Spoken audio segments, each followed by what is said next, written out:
firenena mandrakariva ravina malala azontsika mihainy ten'andriamanitra nyzo alaka misy masina izao azontsika mandinika ny tenatsika koa ary indrindra azondra maneo fa le andriamanitra ivavahantsika dia mpandresy ho aminareo niny fahasoavana sy nyfiadanana efan'andriamanitra ray sy Jesosy Kristy tompo ary ny fampiarezana avy amin'ny fanamasina amen.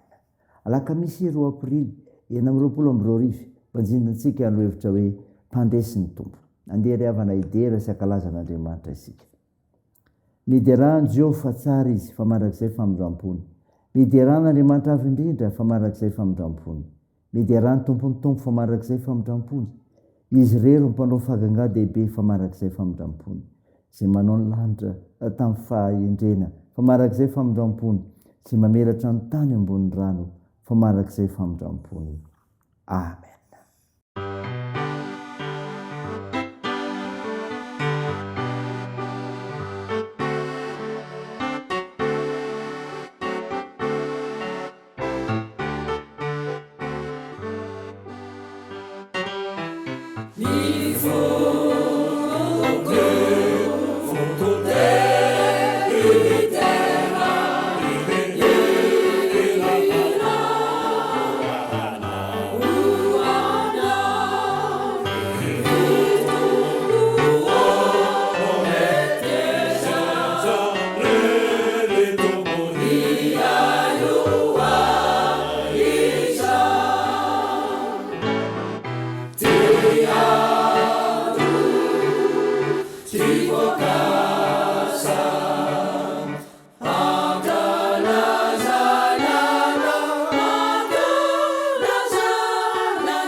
Saruba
ivavaka isika. Ry Andriamanitra be famindram-po, misy saotra anao zay fa ny fahasoavanao natozao anay, fa afaka mivelona amin'ny teninao, afaka mihaino zany, velona amin'ny finoana anao koa zay. Mideranao zay, mankalaza anao zay mankasitraka, mame voninahitra anao fa mendrika anao zany no ny fitiavanao anay. Tompo, mpanota manitra zay, mamindrafo aminay ary mamelahany endrika, ifinoa fahatsonay. Feno fanano masina zay andraisanay ny teninao fiainanay, fampandresiny Andriamanitra ivavahanay. Anaran'i Jesosy Kristy mpanahafitra anay. Amen. Ravana malala mofinaina ho antsika amin'ity unité dia hitanao amin'ny filazantsara soratany Lioka. Lioka 7:20, ny andiny 20 ka hatramin'ny 5:20. Mivaky-tozo aminaran'i Jesosy. Ary satria tiany Pilato alefa Jesosy, dia nitenindray izy. Fa ny olona niantso kosa ka nanao hoe omboy amin'ny hazo fijaliana izy. Fa hoy izy taminy fa niteliny, fa inona ary ny rasy nataony? Tsy hitako izay heliny tokony hahafaty azy, koa hofaiziko izy dia alefako. Fa niantso tamin'ny feo mafy ny olona ka nangataka anomboana an'i Jesosy amin'ny hazo fijaliana. Ary nahery ny feon'ny olona. Ary Pilato dia nandidy anao izay nangatahany, ary dia nalefany ilay nataotao tranomaizina noho ny fikomiana sy ny vonon'olona, satria io ny nangatahany. Fa Jesosy kosa natolony atao araka ny sitrapony. Amen. Ray masino, manamasinanay ny fahamarinana, ny teninao ny fahamarinana. Amen. Ravana malala, ho aminao hatrany ny fiadanana, amin'ilay Jesosy Kristy ilay maty no ny fahotanao. Ny mofinaina ny vakina tamintsika teo, Lioka 7:20, tantara ny tsara amin'ny Pilato an'i Jesosy ka nanorana azy omboana teo amin'ny hazo fijaliana ny fangatahany ny vahoaka tamin'izany. Inona ravana tokony fantatsika ny amin'izany? Misy ny marina eo anatrehan'ny lalàna.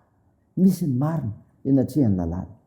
Raha ny tokony ho izy dia tsy misy fizatavan'olona anatrehan'ny lalàna, ary tsy misy fihetseham-po miasa ihany koa, fa izay voasoratra hoe marina dia marina, ary izay diso dia diso. Ny lalàna koa dia mamaritra mazava hoe izay manan-keloka ihany no mendrika ho saziana sy ho vonoina araka ny heloka vitany.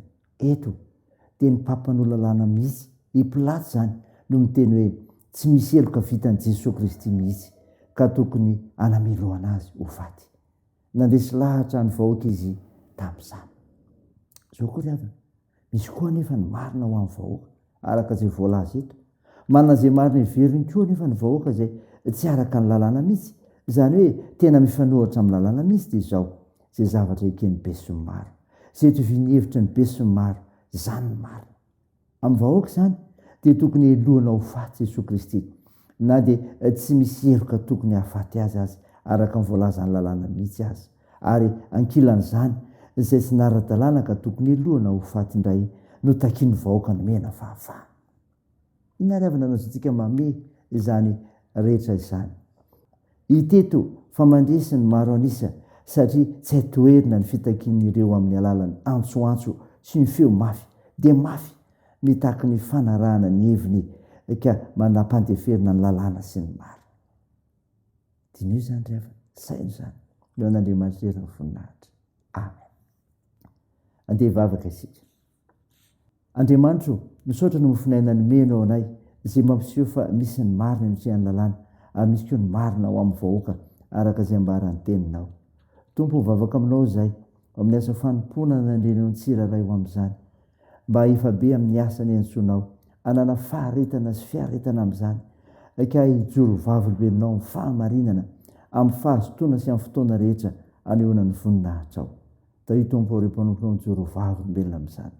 Sitrany Tompo ireo marary mila ny vavakay, ampirezo ireo manamanjo toandro ireo marefotsy-kolona sy sahirana. Hitahinao ny fiazakazan'ny rehetra koa tao ny firenenay. Ny vavakay dia ataony anaran'i Jesosy Kristy mpanavitra, mpamonjy anay, nampianatranay ny vavaka manao hoe: Ranay eo izay any an-danitra, ao masinina anie ny anaranao, ho tonga anie ny fanjakanao, atao anie ny sitraponao etsy an-tany ho tahaka ny an-danitra. Meona anio izy anona sahaza ao anay, ary mamelaha ny helokay tahaka ny namelanay izay meloka taminay, ary aza mitondra anay amin'ny fakam-panahy, fa manafanay amin'ny ratsy, fanao ny fanjakana sy ny hery ary ny voninahitra mandrakizay. Amen. raha isy fotoana riavana malala ny sodrana totra anao aminaran'i Jesosy Kristy. Engany Jesosy Kristy tomontsika ilay Andriamanitra raintsika izay fatihantsika mezika fampinoana marak'izay sy fanantenana tsara amin'ny alalan'ny fahasoavany ampionana ny fonareo ary ampaherinareo anao izay tsara rehetra amin'ny asa na amin'ny teny. Amen.